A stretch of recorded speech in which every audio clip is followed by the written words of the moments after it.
Hello बच्चों, let's read the question. The question says, how can you compare the poem The Trees with the Tiger in the Zoo? Or what is the common about the poems The Trees and the Tiger in the Zoo? इसका मतलब है कि हम poem में कैसे compare कर सकते हैं इन दोनों पोएम में द ट्रीज को और a tiger in the zoo को, या फिर इन दोनों पोएम में क्या कॉमन है। की concept is comparison between the two poems. यहाँ पर दो पोएम में कंपैरिजन किया जा रहा है। The answer is both the poem presents the cruelty of man in meddling with natural environment by separating the natural inhabitants of forest from the natural atmosphere.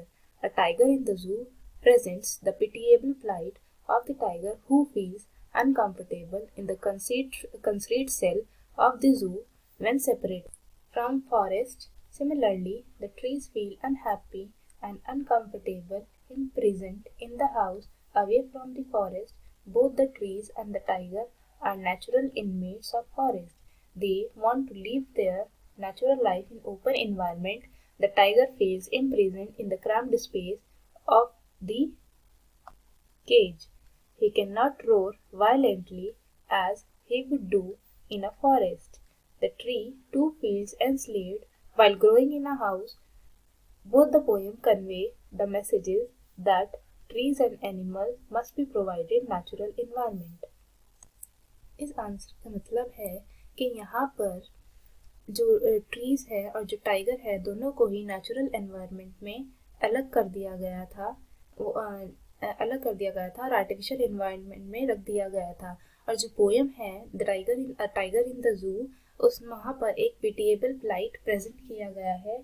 Pitiable यानी उन्हें भी जो डिजर्विंग जगह है उनकी टाइगर्स को वो नहीं मिली थी, बहुत ही अनकंफर्टेबल जगह मिली थी और वो भी जू से अलग हो गए थे।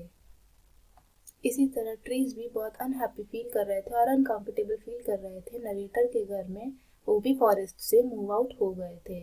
और जो टाइगर है और ट्रीज है वो नेचुरल इनमेट्स है फॉरेस्ट की, तो उनकी जगह वही है और वो वहीं पर कंफर्टेबल फील करते हैं और उन्हें अपनी नेचुरल लाइफ ओपन इन्वायरमेंट में जीनी थी। और जो टाइगर थे वो भी बहुत ही घुटा हुआ छोटी जगह में फील करते थे जब वो केज में रहते थे, और वहाँ पर वो खुल के आवाज़ भी बोल भी नहीं पा रहे थे, रोर भी नहीं कर पा रहे थे जैसे वो फॉरेस्ट में बोल लेते थे।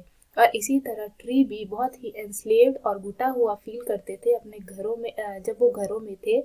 और इस दोनों पोएम में ये मैसेज कन्वे होता है कि जो ट्रीज है और एनिमल्स है उन्हें अपना नेचुरल इन्वायरमेंट मिलना चाहिए। So I hope you all understood the question. Best of luck.